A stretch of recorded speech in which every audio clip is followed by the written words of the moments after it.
Hi everyone, my name is J.L. Mackenzie S. Manlangit.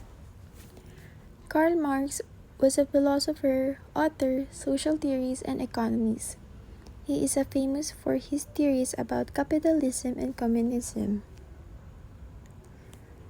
Social structure in our society, where you can see the level of society that we have, of who among us are at the lowest and at the highest of our life.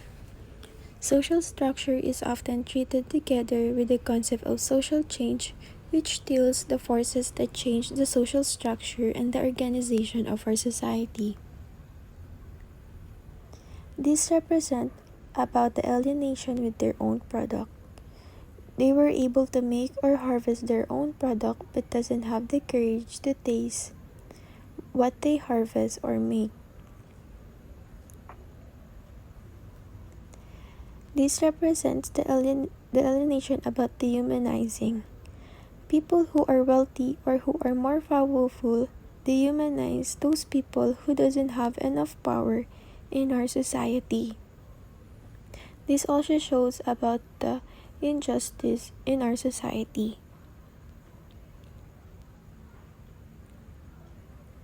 Most of us nowadays are slaves of their own money.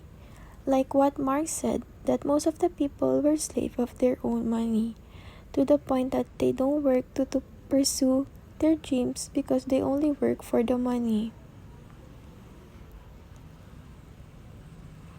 People who work for others and not getting enough wage to what they do are imbalanced, and it can cause a revolution or rally, like what Marx said, and it looks like it's just a corruption.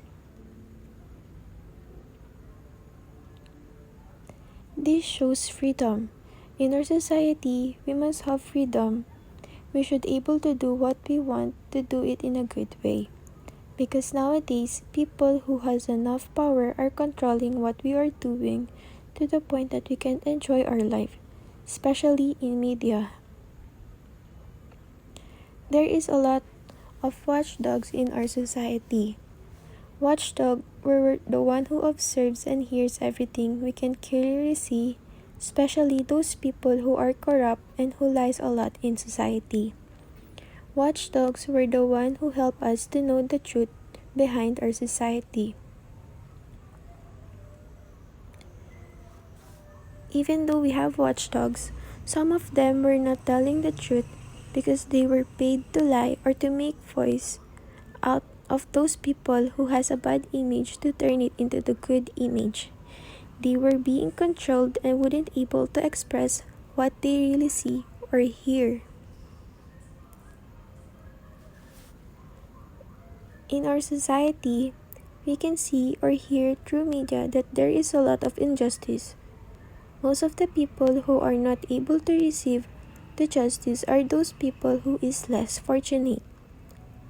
Most of them needed justice because most of them are innocent, but wouldn't able to talk because they don't have enough money to pay for the attorney or to justice. This shows that how men were being alienated by himself to the point that he is working for more than 8 hours just to have an extra income or pay.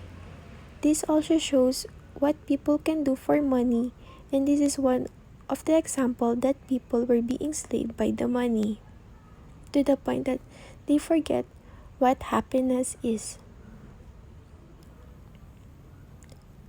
We are already tend to forget on how to enjoy our life just because we focus on the things that no longer bring us happiness. Always remember that when we do things, it should not make us feel tired, or it should also bring us happiness. As we all know, that social media were the biggest platforms that give us updates on what is happening to our society. Meaning, media should be honest on what they were spreading to our society.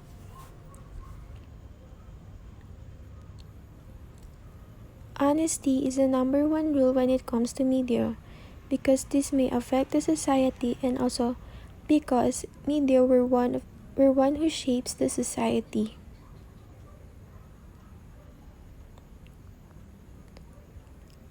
Media were the center in everything. Media are the outlets of everything. They were the one who delivers the important information or data to people.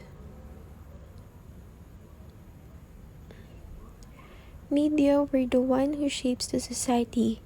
Even though we are all different, but if we have the same mindset and same media, this will lead us to be together when there is a problem, or it will make the society to be one. We also see how corrupt our society with the help of media. We can see who are those people who are fraud and corrupt us. In the decades of media, it already shows who were the one we should trust and should not. And it also shows of who among them used their power right and those who were not. Though we have television, we can also access the news on the other platforms, such as social medias. Watchdogs are very active when it comes to social media because they were also the one who spread the news in the social media accounts. But some of them are fake, so you should make more research if the article you read are kinda tricky.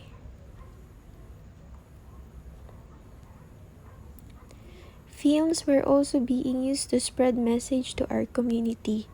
Not just a message, but some of them shows what is really happening to our society.